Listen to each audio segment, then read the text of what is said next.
아멘. 우리 앞뒤 좌우에 계신 분들과 샬롬으로 인사하겠습니다. 샬롬, 샬롬. 하나님 아버지 감사합니다. 오늘도 우리의 감사와 찬양과 기도와 온갖 정성을 통하여 드리는 예배를 기뻐 받으시는 줄 믿습니다. 이 시간 하나님께서 우리에게 말씀하여 주시기를 기다립니다.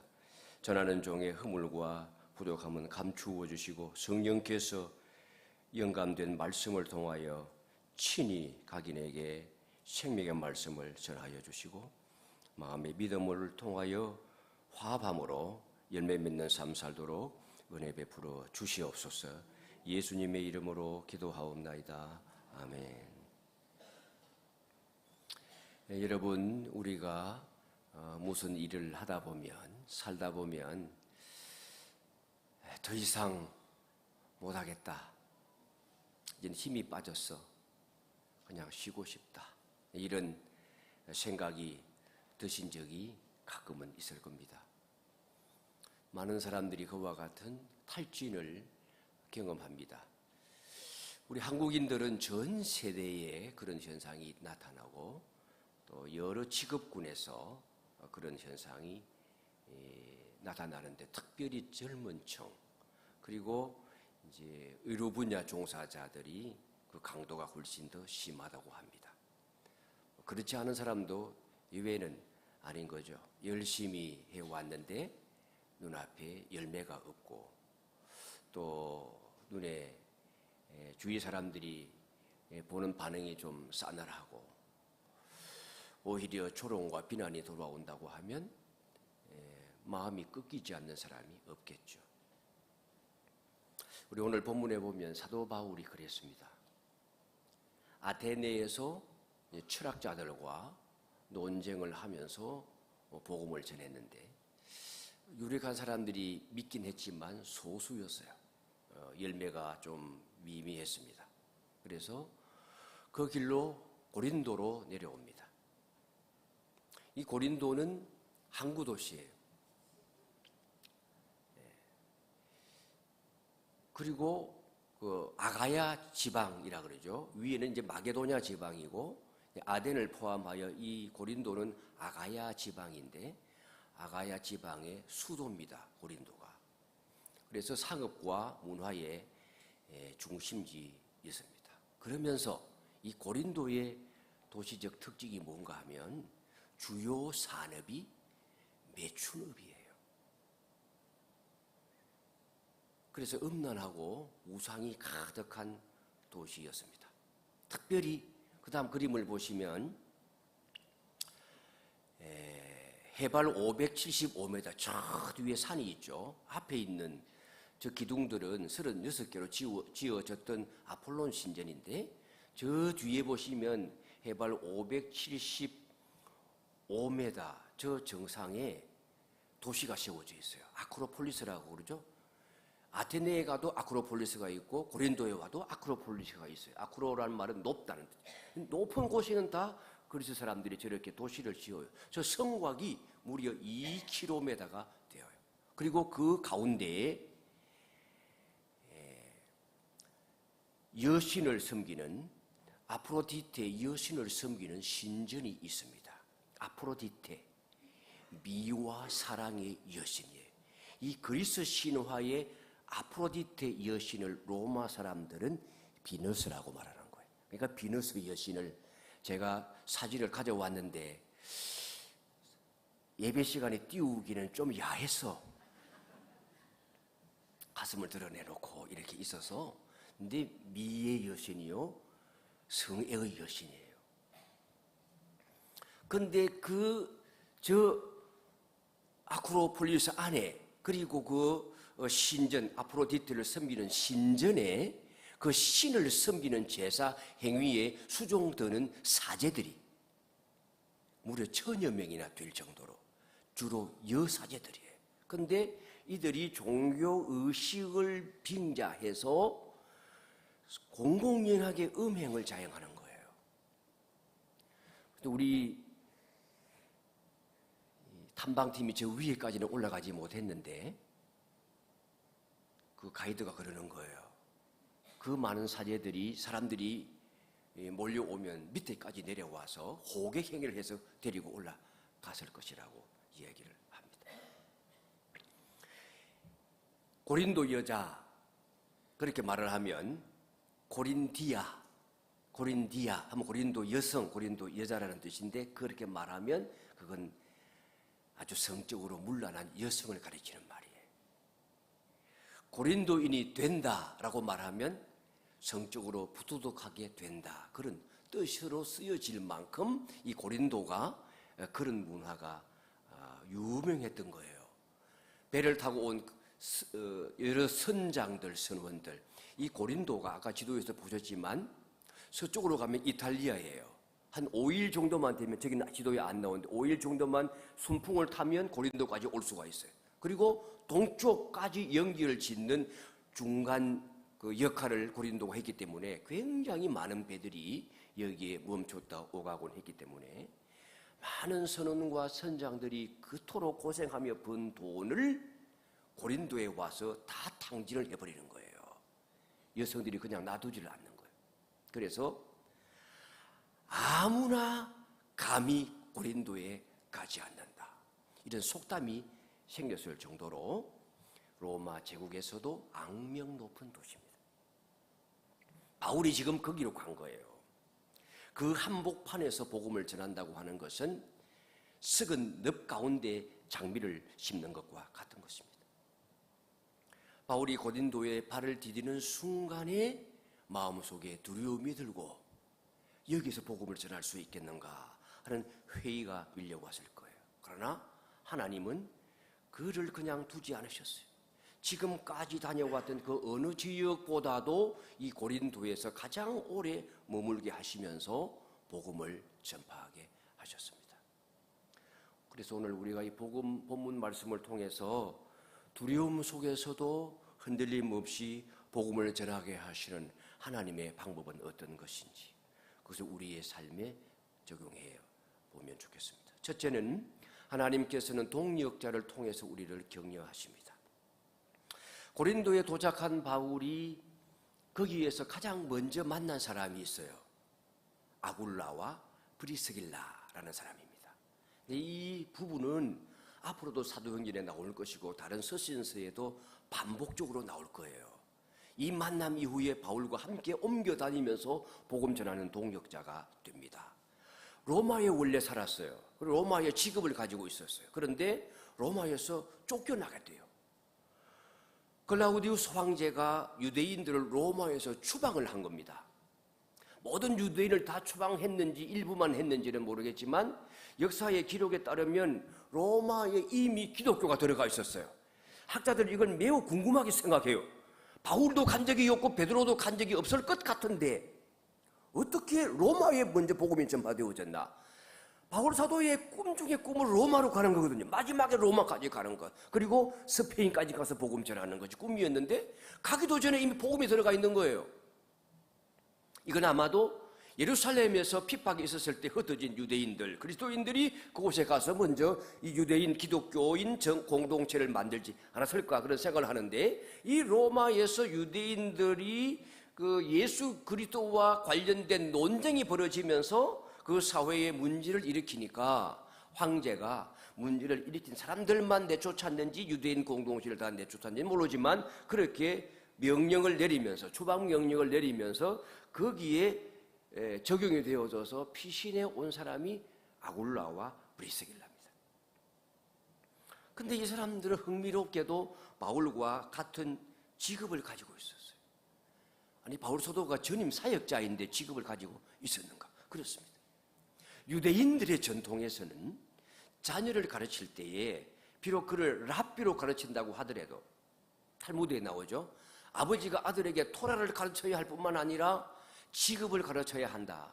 직업을 가르치지 않는 것은 아들을 도둑으로 만드는 것이다. 이런 정신을 가지고 자녀들을 가르치기 때문에 이 바울은 가말리엘 문화에서 율법을 철저히 배웠을 뿐만 아니라 아버지로부터는 생계를 꾸릴 수 있는 기술을 배운 거예요. 그 기술이 무엇이냐? 천막 짜는 기술이에요. 왜 천막 짜는 기술을 배우게 했을까? 아마도 그 아버지의 직업도 천막 만드는 직업이었을 수 있어요. 그 바울의 고향인 길리기아가 염소 털로 이 가죽을 만드는 제작업이 아주 유명했던 도시였습니다. 염소 털로 주로 이제 천막을 가죽으로도 만들긴 했지만 그건 아주 소수고, 대부분의 경우에는 염소 털을 가지고 거친 천을 꿰매어서 그렇게 만들었다고 합니다. 냄새가 나고 먼지가 날리고 손이 거칠어지는 그런 힘든 일이었습니다. 그런데 바울이 이 부부와 더불어서 직업이 같다 보니까 생계를 위하여 바울이 일을 한 거예요.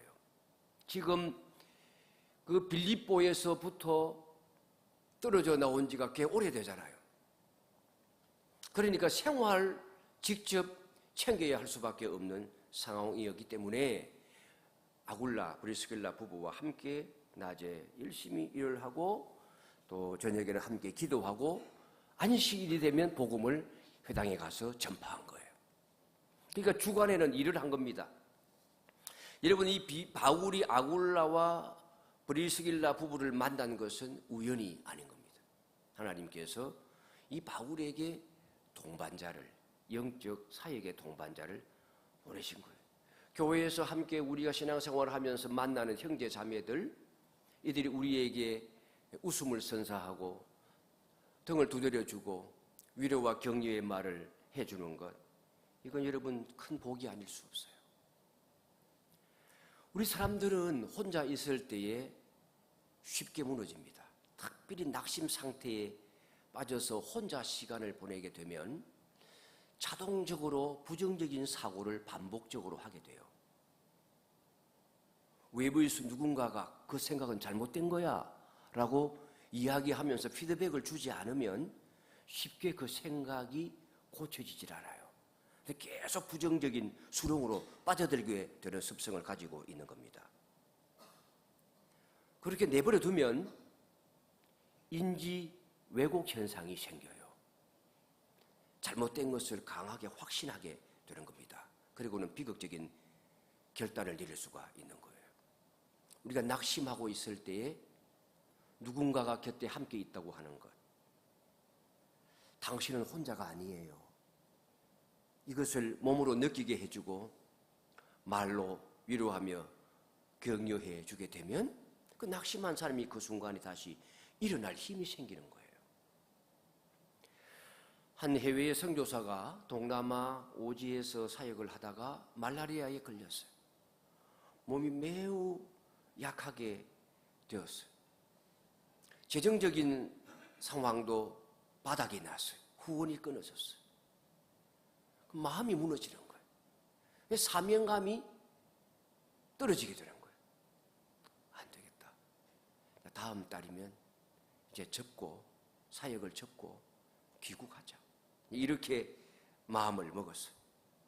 그런데 마침 그때 고향에 다녀온 같은 나라 선교사 부부가 가방 한 꾸러미를 들고 찾아왔어요. 그 놔두고 대화를 나누고 갔는데 열어보니까 온갖 약품이 들어가 있고 고향의 그 맛을 느끼게 하는 음식이 들어가 있고 편지가 적혀져 있어요. 우리는 당신을 위해서 매일 기도하고 있습니다. 그 편지를 보았을 때에 눈물이 날 수밖에 없었어요. 큰 위로를 받고 그래, 다시 복음을 전하자. 힘을 얻게 되었다고 합니다. 바울에게는 이 아굴라와 브리스길라가 그런 사람이었어요. 하나님께서는 우리에게도 마찬가지예요. 우리가 때로 낙심하고 좌절할 때에 이런 사람을 보내시는 거예요. 누군가 동력자를 보내어서 우리를 위로하시고 격려하시고 우리의 사명을 끝까지 감당할 수 있도록 힘을 불어넣어 주시는 것입니다. 내 주변에 하나님이 보내시는 격려자가 누구인지, 또 내 속에 여전히 기쁨이 있고 확신이 있고 감사가 넘치며 에너지가 소진되지 않는 삶을 살아간다고 한다면 하나님께서 누군가의 격려자로 나를 부르시는 것은 아닌지, 나의 삶의 편안함으로 만족하지 않고 우리 주변을 둘러보면서 나의 말 한마디를 필요로 하는 사람이 누구인지 곰곰이 생각해 볼 수 있기를 바랍니다. 하나님은 동력자를 통해서 우리를 격려하십니다. 두 번째는 우리 하나님의 말씀은 반대 속에서도 능력 있게 역사합니다. 여러분, 이제 마게도냐에서 그토록 기다리던 동료들이 내려왔어요. 누굽니까? 실라와 디모데가. 여러분, 그 아테네에서 아테네로 올 때에 그 떠나오면서 그 데리고 온 사람에게 빨리 좀 오게 하라고 바울이 부탁을 하지 않았습니까? 그런데 고린도로 오게 된 거예요. 여러분, 이 실라와 디모데가 고린도에서 바울과 합류하면서 바울이 경제적, 시간적 여유를 갖게 된 것 같아요. 생계를 책임지기 위하여 일하는 부담을 들게 된 것 같아요. 그걸 어디서 알 수 있는가 하면 주간에 일하지 아니하고 아주 말씀 전하는 일에 전념한다고 하는 말씀을 보면 알 수가 있어요. 예수는 그리스도라 밝히 증언하면서 반대 속에서도 더욱더 말씀 전하는 일에 전념합니다. 5절에 보시면 하나님의 말씀에 붙잡혀라는 말씀이 나와요. 이건 전적으로 사로잡혔다는 뜻이요, 바울 사도가 자신의 마음과 시간을 다 바쳐서 온전히 말씀 전하는 일에 헌신했다는 뜻이에요. 주간에 천막 만드는 일을 하지 않아도 되었던 이유는 무엇이겠습니까? 그 이유는 실라와 디모데가 마게도나에서 내려오면서 선교 후원금을 가지고 온 거예요. 본문에는 안 나오죠, 그런 내용이. 그런데 이 빌립보로 보내는 편지를 보면 사도 바울이 빌립보 교회로부터 상당한 선교 후원금을 수시로 받은 것을 알 수가 있어요. 1장 5절에 보면 너희가 첫날부터, 여러분 복음을 전하자마자 루디아가 정말 우리가 예수님 믿는 형제자매라고 믿으신다면 우리 집에 와서 거하세요, 강권했잖아요. 첫날부터 이제까지 복음을 위한 일에 참여하고 있기 때문에, 이 참여란 말이 헌금한다는 뜻이 들어가 있어요. 너희들이 후원을 해 주었기 때문에 내가 너희들을 생각할 때마다 하나님 앞에 감사하고 기쁨으로 기도한다. 빌립보서 4장 16절에도 가보면요, 사도 바울이 데살로니가에 있을 때에도 너희가 한두 번 나의 쓸 것을 보내어 주었다, 그런 말씀하고 있어요. 가까이 내려왔을 때도.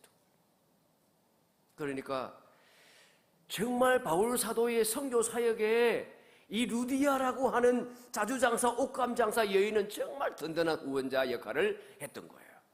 그리고 초기에 거기에 복음을 받아들인 사람들이 간수도 있고 상당한 위치와 재력을 가진 사람들이었기 때문에 여기 실라와 디모데가 내려올 때도 선교비를 후원했을 것으로 우리는 짐작하는 것입니다.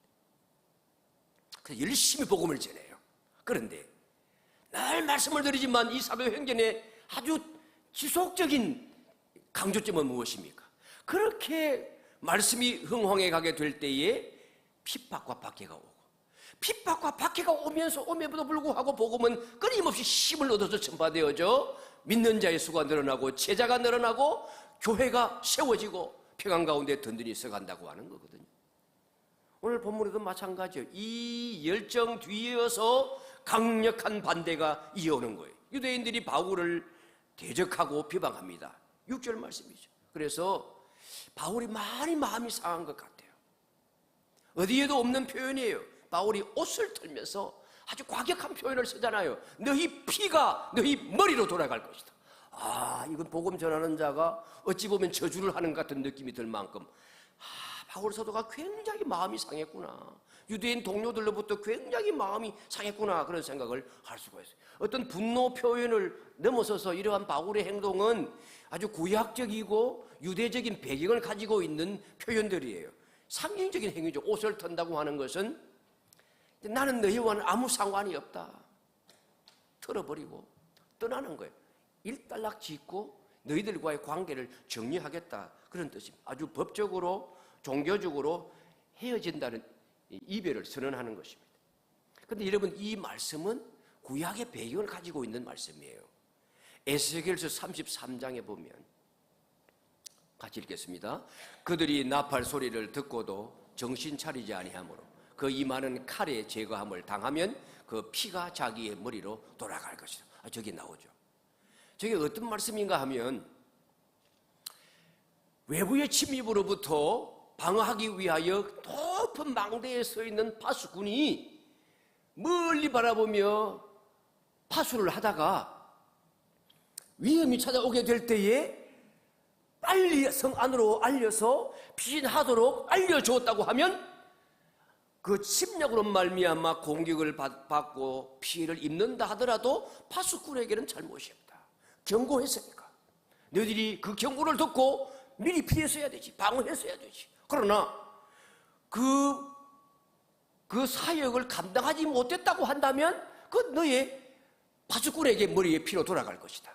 그러나 파수꾼이 분명하게 경고했다면 경고를 듣고도 게을리하고 방어하지 않았다고 하면 그런 말미암는 재앙의 결과는 너희들 몫이다. 네 머리로 피가 돌아갈 것이다. 지금 바울은 무슨 말씀을 하는 겁니까? 나는 파수꾼으로서 너희들에게 이미 경고했다라고 하는 거예요. 그러니 내 책임은 없다. 너희들이 예수를 믿지 아니하고 마지막 심판을 받는다고 한다면 그건 역시 당신들의 책임이다 라고 하는 것입니다.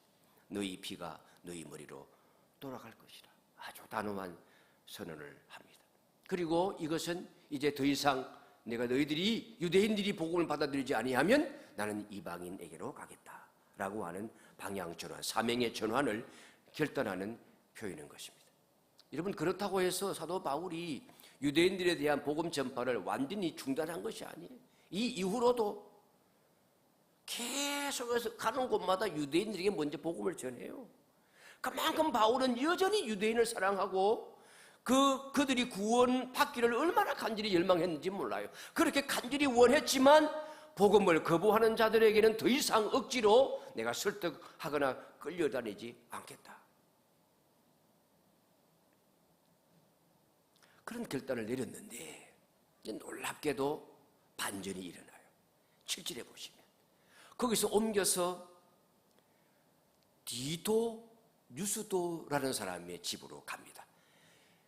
아굴라와 브리스길라와 함께 일을 하다가 그 집에 머물다가 사람들은 아마도 그 아굴라 브리스길라는 그 상가 길목에 2층, 중2층 정도 되는 큰 방이 몇 군데 있는 집이었을 것으로 생각을 합니다. 근데 거기서 옮겼어. 디도 유스도라는 사람의 집에 들어가서 묵어요. 여기가 실질적으로 고린도 교회가 세워지는 출발점이 되는 첫 모임이 모이는 이방인의 집이라고 할 수가 있어요. 디도란 말 자체가 로마 이름이에요. 로마 사람인데 원래는 예수님을 믿은 사람은 아니에요. 그 앞에 붙어있는 표현이 뭡니까? 하나님을 경외하는 디도 유스도. 유대인과 하나님을 경외하는 사람은 다르다고 그랬어요. 유대인은 유대인이에요. 그런데 하나님을 경외하는 사람은 무엇입니까? 유대인이 아니면서 이방인이면서 유대교의 사상과 종교에 관심이 있고 하나님을 믿는 경건함을 가진 사람을 말하는 거예요. 근데 완전히 개종을 한 건 아니에요. 즉 할례는 받지 않은 여전히 이방인 상태에 있는 사람입니다. 그런데 유대인들이 그들의 교제권 속에 받아들인 사람들, 이 사람들을 경건한 하나님을 경외하는 사람 혹은 경건한 사람이라고 사도행전에 계속해서 표현하고 있어요. 이 사람들은 유대 신앙을 우호적으로 받아들이고 있는 이방인이다. 지금 디도 유스도가 그런 사람이에요. 근데 그 집에 들어가서 함께 말씀을 나누고 그것을 복음 전파의 전초 기지로 삼고 있는데 중요한 것은 그 옆이 바로 어디냐? 회당이 있다는 거예요. 회당. 그러면서 그 옆집의 회당장이 이 디도 유스도가 함께 복음을 배우고 말씀을 배울 때에 참여한 것 같아요. 그러면서 이 회당장도 그리스도라고 하는 회당장도 예수를 믿게 되는 거예요. 이건 놀라운 일입니다. 지금 여러분 사도 바울은 유대인들로부터 반대를 받고 있지 않습니까? 그런데 이 회당장은 제사장은 아니고 율법학자도 아니지만 회당, 유대인들의 정기적인 모임이 있는 그 회당의 행정적인 그 책임을 지고 있는, 운영 책임을 맡아 있는 사람이에요. 회당장이 상당히 권위가 있고 위치가 있는 사람이에요. 회당 예배 전체를 잘 진행이 되도록 관장하는 사람이에요. 율법 봉동할 사람을 지정하는 사람이에요. 그리고 회당에서 말씀을 가르치고 강론할 교사를 선정할 권한이 있는 사람입니다. 가끔 어떤 외부의 강사가 오면 사도 바울과 같은 사람에게 부탁을 하여 말씀을 가르치도록 그렇게 지정할 수 있는 권한을 가진 사람이고, 평상시에는 회당의 시설을 관리하고 재정을 관리하는 사람이었습니다. 그러니까 사도 바울과 같이 이방인들이나 믿을 것 같은 복음을 전하는 사람에 대하여 앞장서서 반대해야 될 사람인 겁니다. 그런데 복음을 받아들여요. 이것은 이 고린도 지역에 이 상당히 영향력 있는 개종 사건이 되는 겁니다. 보통 사람도 아닌 회당장이 예수님을 믿게 된다고 하는 것은 이 고린도에 있는 유대인 공동체의 입장에서 볼 때는 이건 큰 타격이 아닐 수 없어요. 회당장부터 예수님을 믿어버렸으니, 그러니까 유대인들이 더 심하게 박해를 하고 반대를 할 수밖에 없겠죠. 그리고 이 디도 유수도하고 그리스도만 예수님을 믿은 것이 아니라 그 다음에 보시면 고린도에 많은 사람들이 뒤따라 예수님을 믿고 세례를 받는 일이 일어나는 거예요. 사랑하는 성도 여러분, 하나님의 말씀은 반대 속에서도 능력 있게 역사하시는 줄로 믿으시기 바랍니다. 복음 전할 때에, 우리 복음 전할 때에 처음부터 모두가 다 받아들이지는 않아요. 우리 교회 우리 어떤 권사님들은 그 구역 내에 주간에도 수시로 다니시면서 전도하시고, 전도팀에 나오셔서 전도하시고, 이웃에 누구 한 사람 이사 오면 또 달려가서 사랑을 표현하고 교회로 인도하기를 애쓰는 분이 계십니다. 여러분 모두가 다 그렇게 생활 속에 복음 전하려고 노력을 하겠지만, 복음 전할 때에 처음부터 모두가 다 순순히 받아들이는 것은 아니에요. 오히려 비난과 거부가 먼저 올 때가 많습니다. 그러나 말씀의 능력은 사람의 마음과 환경을 뛰어넘는 것입니다. 우리는 씨를 뿌릴 뿐이고 그것을 열매 맺게 하시는 분은 하나님이신 것입니다. 동남아 지역의 선교, 근대의 선교 역사를 보면은 힘들고 어려운 가운데서도 선교사들이, 그리고 몇몇 기독교인들이 끊임없이 목숨을 걸고 복음 전하는 사례들이 많습니다. 캄보디아가 2000년대의 초에 들어서면서 동남아시아에서 기독교인 성장률이 가장 높은 나라 중에 하나로 평가를 받고 있어요. 그런데 이 2000년대의 이 열매는 1900년대에 뿌려진 씨앗의 열매인 거예요. 1970년대에 캄보디아가 내전을 치르고 그 유명한 크메르루즈 정권 하에서 얼마나 많은 사람이 학살을 당하고 기독교인들이 씨가 뿌리째 뽑혔는지 몰라요. 그런데 그 이후에 1990년대에 들어오면서 침례교회 선교사들이 생명의 위협을 느끼면서도 복음을 전했어요. 그 결과 계속해서 지금도 기독교인들이 늘어나고 있는 거예요. 베트남도 마찬가지예요. 중국도 마찬가지예요. 1980년도, 90년도에 중국의 지하교회가 그 정부의 감시 탄압 속에서도 정부가 인정하는 교회, 그걸 삼자교회라 그러잖아요. 삼자 애국교회. 근데 이건 공산주의의 일원하고 아주 타협을 한 그와 같은 순수 복음에 근거한 교회가 아닌데 그 공산당이 인정하는 교회만 하라는 거예요. 그러다 보니까 교회 참된 믿음을 가진 교회는 지하로 들어갈 수밖에 없었는데, 그 삼자교회와 구별된 교회를 세우면서 비밀리에 모임을 가지고 신앙을 지켜서 그 이후에 이 중국 내에 기독교인이 크게 확산되어지는데 이 숨은 미랄 같은 희생자들이 그 역할을 한 것입니다. 그러니까 여러분, 복음은 아주 형통한 가운데 전파되는 것이 아니라 복음이 참 진리임을 드러내고 그 역경을 이겨 꽃을 피우므로 말미암아 하나님이 살아계심을 드러내고 하나님이 영광받게 하시기 위하여 복음은 항상 고난과 역경과 함께 가는 거예요. 그러니까 여러분은 반대와 무관심 때문에 복음 전하는 일을 혹시 지금 멈추고 있지는 않습니까? 머지않아 9월달이 오고 10월달이 오고 11월 첫째가 되면 우리 교회 설립 11주년 기념일이 될 테고, 그러면 또 연초에 작정해 놓은 태신자들 열매 거두자고 할 텐데, 지금 물을 주고 씨앗을 삭트게끔 노력을 기울이지 아니하면 언제 그 열매를 거두겠습니까? 말씀의 능력을 믿고 다시 씨를 뿌리는 주님의 자녀들이 되시기를 축원합니다. 아멘 소리가 좀 약하네. 전도하자 그러면 힘이 나야 되는데 부담이 되시나 봐요. 제가 늘 말씀드리잖아요. 전도할 마음만 먹어도 하나님이 복을 주신다. 이 믿음 가져야 돼요. 왜? 하나님이 천지를 만드시고 이 인간을 창조하시고 성경을 우리에게 주신 궁극적인 목적이 무엇입니까? 예수님 믿어서 구원 얻게 하는 거예요. 사람에게 생명을 불어넣는 이 사역을 감당하는 거예요. 이게 하나님의 뜻이에요. 이 하나님의 뜻에 맞게끔 우리의 삶을 조정하면 그보다 하나님이 기뻐하시는 일이 없는 것입니다.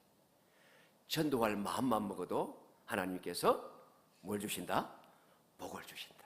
이 믿음 가지시기 바랍니다. 마지막으로 주님의 약속이 우리의 사명을 완수하게 만듭니다. 바울이 마음속에는 여전히 두려움이 있었던 것 같아요. 왜 두려워했을까요? 열매가 있는데도 여전히 두려워했어요. 여러분, 오늘 본문에는 그 두려워하는 뚜렷한 진술은 안 나오지만 지금 2차 전도 여행 중이잖아요. 그럼 이제 예루살렘에 갔다가 수리의 안디옥으로 돌아갔다가 다시 3차 전도 여행을 갈 터인데, 그때 에베소에서 이 지금 고린도 교회 1년 6개월 동안 사역한 고린도 교회에 그 바다 건너에서 편지를 보내거든요. 그게 고린도전서, 고린도후서예요. 에베소에서 써요. 거의 한 3년 정도 뒤에 쓴 고린도서를 보면 이 고린도에서 처음 복음 전할 때에 있었던 상황들이 자세하게 나와요. 거기에 고린도전서 2장 3절 보면 내가 너희들과 함께 있을 때 너희 가운데 거할 때에 약하고 두려워하고 힘이 떨었다, 이런 표현을 써요. 이 사도행전은 안 나와요. 그런데 이거 지금 사도행전의 지금 이 18장의 지금 상황은 사도 바울이 여러 가지 정황으로 말미암아 매우 약한 상태에 있었어요. 그리고 아주 두려움을 가지고 있었고 힘이 떨었다. 왜 그랬을까? 이미 이 고린도에 오기 전까지 빌립보에서부터 얼마나 많은 박해를 받았는지 얻어맞고 피투성이가 되어지고 그 상처를 간수화시켜주고 그 다음에 또 내려와도 거기에서도 쫓겨와서 그렇게 부랴부랴 와서 혈을 단신으로 이 아테네 고린도까지는 와 있잖아요. 그러니까 성과도 좀 약하고 아테네에서는, 그래서 이런 심한 박해 또 아테네에서의 어떤 빈약한 성과 이런 걸로 말미암아 심리적으로 육체적으로 많이 지쳐 있었고, 영적으로도 이 고린도에 와보니까 이 타락한 대도시에 도무지 복음이 먹혀 들어갈 것 같지 않은 이런 상황 속에 어떤 정신적 영적 불안감도 가졌을 수가 있었고, 그리고 이 유대인들에게는 도무지 이제 복음이 먹혀 들어가지를 아니하니까 뭔가 복음의 그 사역 방식을 여기 고린도에서부터 전환을 합니다. 이 새로운 어떤 선교 전략이 잘 먹혀 들어가게 될지, 이런 부분에 대한 불안감도 있었고 어떤 신체적인 위협과 추방에 대한 두려움, 이런 것들이 이 사도 바울의 마음을 매우 심령하게 만들었던 것 같아요. 그때에 주님은 그냥 계시지 않는 거예요. 사도 바울로 하여금 환상을 보게 하시는 거예요. 성경에 보면 하나님께서 그의 자녀들이 두려워할 때에, 확신이 없을 때에, 혼란에 빠져 있을 때에, 그리고 극심한 핍박과 반대 가운데 있을 때에 끝까지 사명을 감당하고 견뎌내고 이겨낼 수 있도록 때때로 환상을 사용하시는 것을 볼 수가 있어요. 9절 10절 말씀에 바울에게 주시는 환상 속의 격려와 그 사명의 말씀을 같이 보겠습니다. 시작. 두려워하지 말며 침묵하지 말고 말하라. 내가 너와 함께 있음에 어떤 사람도 너를 대적하여 해롭게 할 자가 없을 것이니 이는 이 성중에 내 백성이 많음이라. 여러분, 사람이 내게 말하는 것과 하나님이 환상 속에서 사자를 통하여 내게 말씀하시는 것은 확신의 강도가 다르죠. 내가 너와 함께 있겠다. 아무도 너를 해하지 못할 것이다. 이건 여러분, 하나님께서 위대한 믿음의 영웅들 이스라엘 백성이 출애굽하게 될 때에 모세에게 주신 약속의 말씀이요, 그의 뒤를 이어 또다시 여호수아가 불안하게 될 때에 그에게 하나님께서 주신 똑같은 약속의 말씀을 지금 바울에게 주는 거예요. 내가 너와 함께 있겠다. 두려워하지 말라. 놀라지 말라. 강하고 담대하라.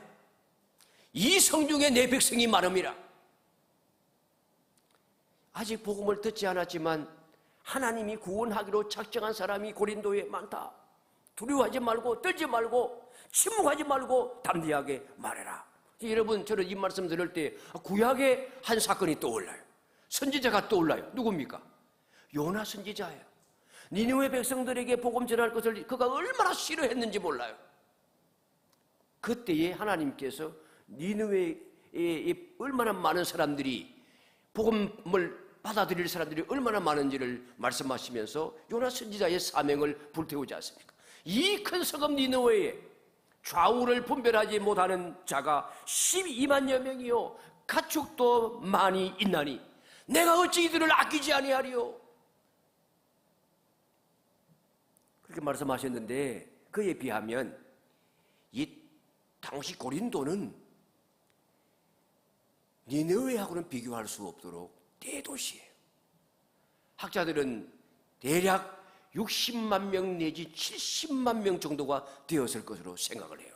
그중에 한 절반은 노예였을 것으로 생각을 합니다만은 니느웨와는 비교할 수 없도록 엄청나게 많은 숫자예요. 70만 명. 우리 천안시의 시민이 얼마나 됩니까? 올해 7월 달에 70만 명 넘어갔다 하더라고요. 우리 천안시만한 도시예요. 이와 같은 도시에 하나님께서 그 영혼들을 불쌍히 여기는 것이 당연하지 아니하냐? 내가 너와 함께 하겠다. 이것이 하나님의 약속이에요. 사도 바울은 이 약속 붙잡고 고린도에서 1년 6개월 동안 머물면서 뭘 했겠습니까? 고린도 교회를 설립을 하고 이 사도행전에는 언급하고 있지 않지만 고린도 전후서를 보면 말씀을 가르치고 이 고린도에서도 많은 기적과 표적을 통해서 하나님께로 돌아오는 역사가 일어나게 한 것입니다.